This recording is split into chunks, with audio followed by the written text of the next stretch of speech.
Okay, Tony, you're here at the Park Art Center, and you're going through a joint gallery with a friend of yours that you admire. Kurt Kerndl. Kurt Kerndl, and we're going to talk to Kurt in just a second, but I want to talk to you about how you got your start and what inspired you to become such a great artist. Well, honestly, kind of the one thing I was good at. I've been drawing since I was a little boy. I loved the comics. I loved Dick Tracy. I loved Mad Magazine.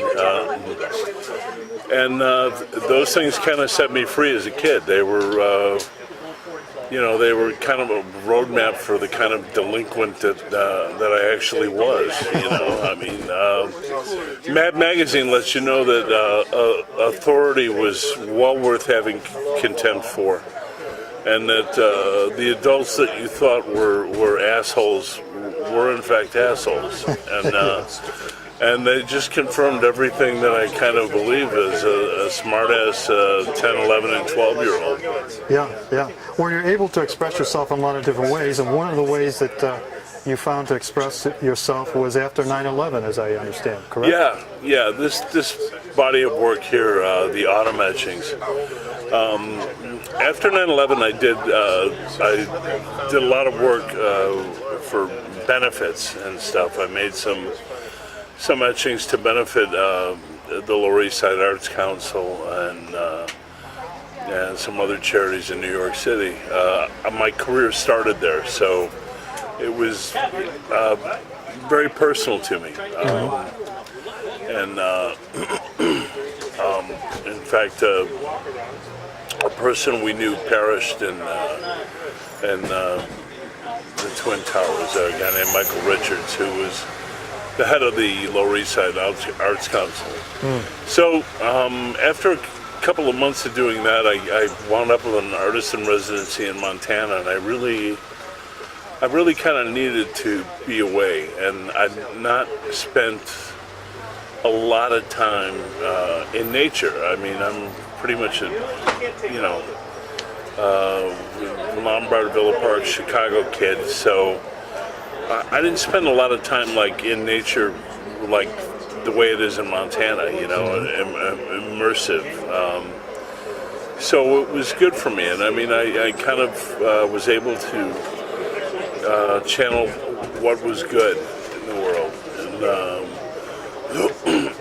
kind of form this connection with the natural world.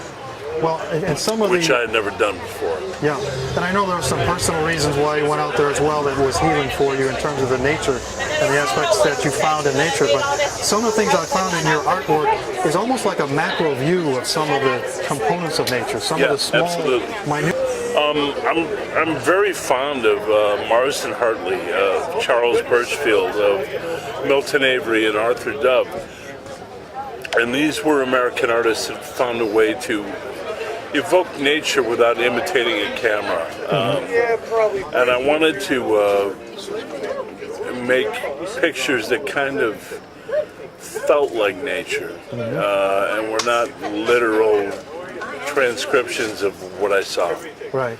I've made regular landscapes, but these, I wanted to kind of get out of myself a little bit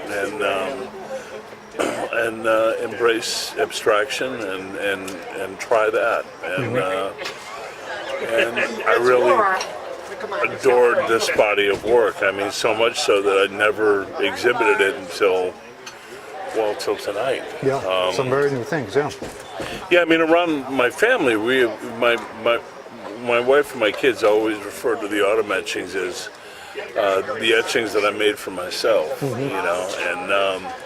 They're very well collected for not ever having been exhibited. They're in a lot of museums, but I've never seen them all up on the wall together until tonight. Yeah. So what did you think when you saw it? It was. I kind of felt like it was kind of full circle, But it's also a reminder to me that this is a topic and a subject that bears re-examining. When I originally made them, I made a haiku for each one, and I don't know where they are anymore. But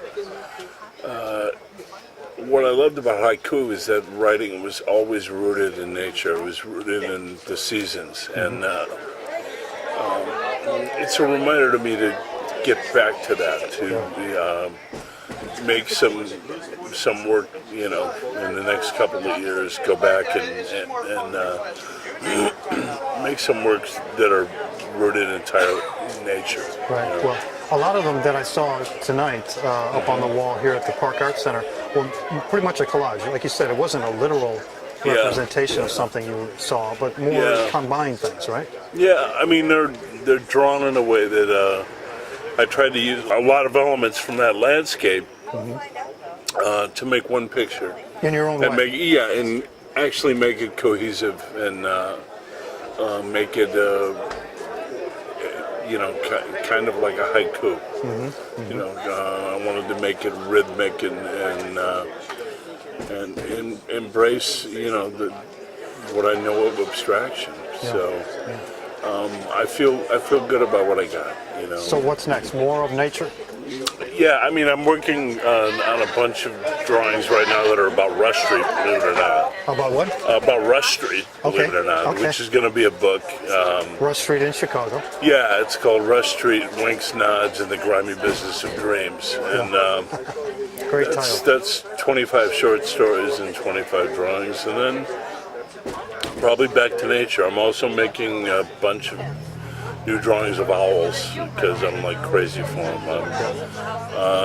I'm a bird watcher, so I had a show last year at the DePaul Museum called The Secret Birds, which were 70 drawings about birds. So little by little, I've been kind of getting lured back into making work about nature. Great. Well, Tony, congratulations on this gallery.